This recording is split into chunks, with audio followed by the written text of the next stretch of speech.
Gente, a gente está aqui para falar da polêmica dos médicos que foram enxotados do 28 de agosto. Nesse momento acontece uma coletiva de imprensa, a gente vai ouvir detalhes sobre isso. Na verdade, trata-se de uma quebra de contrato da Secretaria de Estado da Saúde a partir do momento que ela contratou uma OS, agora que assumiu dia 1º de dezembro, o Complexo Hospitalar Zona Sul, que inclui tanto o PSM 28 de agosto, como a Dona Lindu, que é a maternidade que fica ao lado.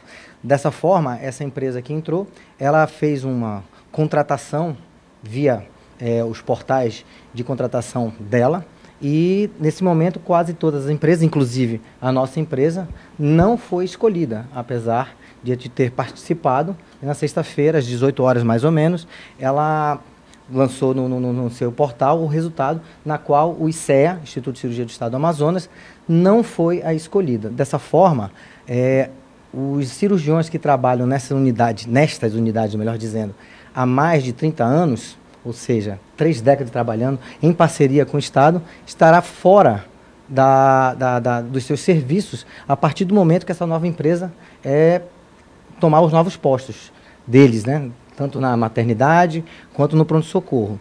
Dessa forma, a gente já comunicou à SES, que é a Secretaria de Estado, que nesse momento de não contratação, ou seja, a outra empresa precisa assumir o mais rapidamente possível. Essa é a situação atual. Então não há uma demissão de fato. Existe uma quebra de contrato e que há uma mudança de empresa. Agora, com essa quebra de contrato, a população fica desesperada, tendo em vista que o que a gente mais ouve na rua é que quem mais vai sofrer é a população. Infelizmente, a população ela só ouve os boatos, né? Mas da parte do ICEA, em nenhum momento vai ficar desassistido tanto o pronto-socorro como também a maternidade Dona Lindu. Independente de termos contrato ou não, a assistência na cirurgia geral dessas 2 unidades vai se manter normalmente. Eu friso aqui, normalmente, mesmo sem contrato e sem pagamento. Exatamente. Agora, a situação do ICE ter saído, no caso, é com relação ao litígio com o governo por alguma cobrança de pagamentos que ainda não caíram, porque a gente recebeu essa informação de que algumas empresas que chegaram a assinar o contrato com a AGIR, a nova organização social que entrou, não poderiam continuar por conta de ter esse processo ali de cobrança com o governo. Foi esse o caso do ICEA ou é uma situação totalmente diferente? São 2 situações totalmente diferentes. O governo do Estado, ele mantém sempre atrasos com a gente, mas se acerta com o tempo.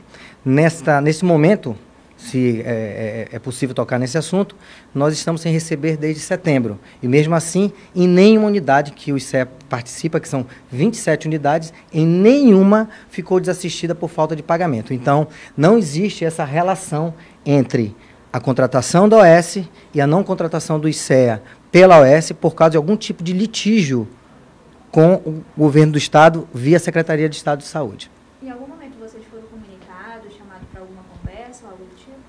Sim, nós fomos comunicados que para assinar o contrato com a OS Agir no dia 29 de novembro, sem ter conhecimento prévio desse contrato. Agora sim, o senhor falou que a população ouve só a parte dos boatos, né? Mas na prática, o que vai acontecer agora, doutor? Essa pergunta você tem que fazer para a Secretaria de Estado de Saúde. Do ponto de vista da cirurgia geral da empresa, não vai acontecer nada, até a outra assumir, porque nós vamos estar lá atendendo a população. Agora, falando referente ao salário, né? Quantos meses de atraso? Como é que está essa situação?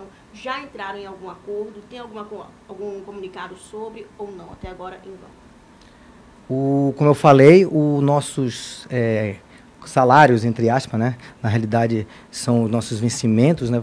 Via nota fiscal e etc., estão atrasados desde setembro. E já existe, melhor dizendo, uma tratativa com o governo, tá?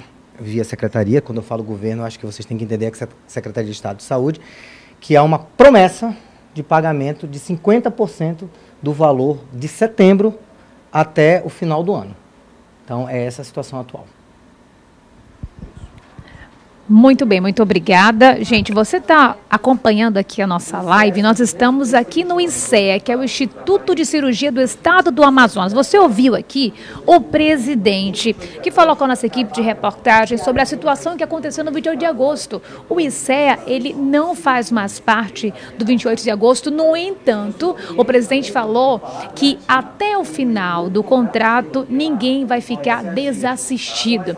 Eu tenho aqui uma lista de empresas médicas que foram chotadas do 28 de agosto. Essa é a palavra que eu vou usar porque essa é a verdade. E eu vou falar aqui para vocês, para todo mundo que está acompanhando. Empresa que não trabalha mais lá. Itoam, que é o Instituto de Ortopedia e Traumatologia do Amazonas, que essa é a maior polêmica, onde, segundo informações, os leitos seriam reduzidos de 100 para apenas 37 no 28 de agosto. Imagina só os acidentes aqui no estado do Amazonas, que em sua maioria, segundo a Secretaria de Saúde, é por conta do trânsito, acidente de moto. Imagina ter apenas 37 leitos.